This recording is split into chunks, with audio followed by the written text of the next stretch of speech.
A gente recebe aqui ao vivo no estúdio da TV Pajuçara o médico Alexandre Brito, geriatra. Doutor, bom dia, bem-vindo. Vamos deixar claro esse negócio. Que doença é essa? Vamos tomar café. Vamos tomar um cafezinho, bom dia.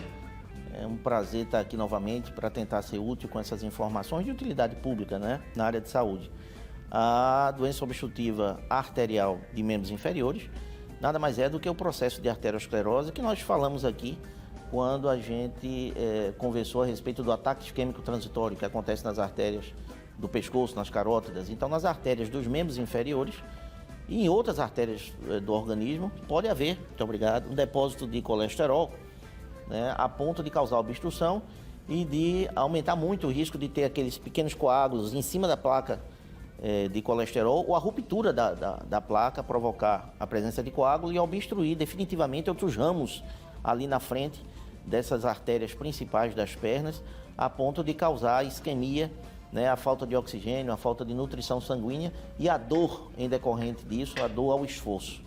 Doutor, ela atinge pernas, pés, a gente falou periférico, porque ela vai também na pontinha dos dedos, né? Isso, os ramos arteriais, eles ficam com seu fluxo sanguíneo comprometido a partir do momento que antes, né, nos segmentos anteriores a esses ramos, existem as obstruções ou a formação de coágulo. E lembrar que esse coágulo pode se desprender daquele segmento, da placa aterosclerótica, e viajar adiante, né, dentro da artéria e obstruir uma artéria de calibre menor, né? E essas artérias pequenas são aquelas artérias de diâmetro de calibre menor, são aquelas artérias que nutrem as extremidades, ou seja, os pontos mais distantes. Aí pode chegar até num cantinho da unha, aquele idoso diabético que começa com uma feridinha na margem da unha, do leito ungueal ali, a gente tem que estar de olho, tem que olhar o pé, o cuidador precisa olhar o pé, os dedos, que começa com uma lesão pequenininha, uma feridinha redondinha ali pode ser um sinal clínico de obstrução arteriosclerótica, mas a dor durante a caminhada é um sintoma de alerta. Doutor, essa obstrução, ela muda também a cor dos membros. Eu estava vendo algumas imagens, pernas e pés que ficam mais escuros. É justamente porque o sangue não circula, é isso? Indiretamente, a dificuldade nesse fluxo arterial na irrigação dos membros inferiores pode afetar o retorno venoso.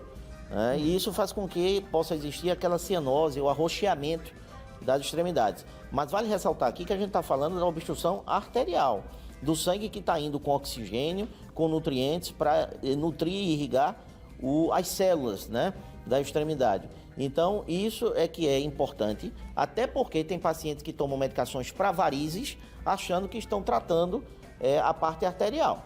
E não estão. Os medicamentos são outros, são eficazes, né? Mas mais importante, como você já citou e já adiantou muito bem aí, é tratar as patologias de base com qualidade.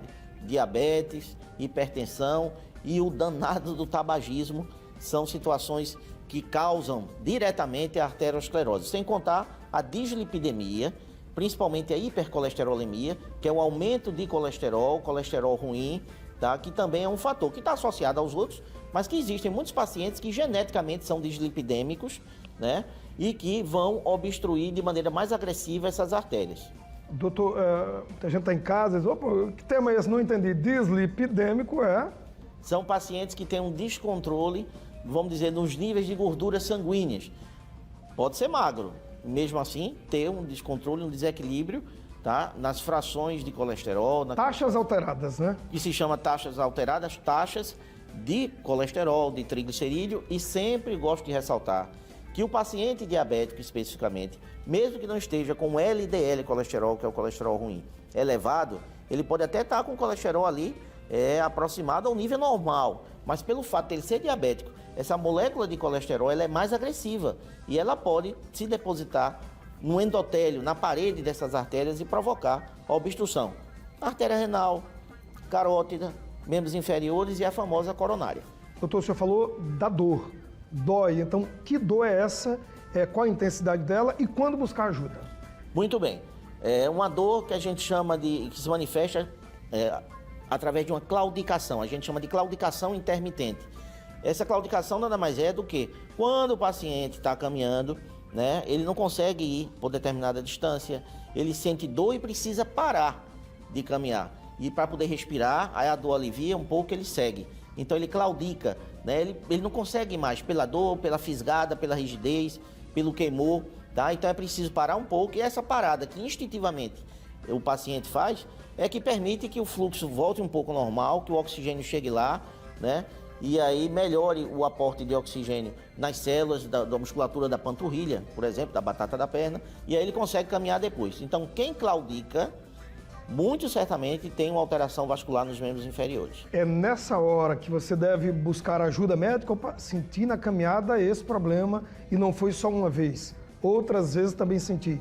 É aí que o sinal de alerta se acende? É esse sinal de alerta, e como sempre na geriatria, inúmeras particularidades. Idosos podem não manifestar isso porque não caminham. Então como é que ele vai se submeter a uma hipóxia, né? Ou seja, a falta de oxigênio tecidual e provocador, se o idoso é muito parado? Então, muitas vezes, o idoso a gente consegue descobrir através de outros caminhos, né? Durante a consulta. Paciente diabético, histórico de colesterol alto, tal, então a gente vai avaliando. Mas o idoso que pratica a caminhada, esse vai identificar se surgir mais precocemente. Doutor, muito obrigado pelas informações, ótimo dia para o senhor e até a próxima semana, se eu tomar café com a gente aqui. Muito obrigado, é sempre um prazer, espero sempre ser útil. Valeu, doutor, um abraço para o senhor, felicidades, hein?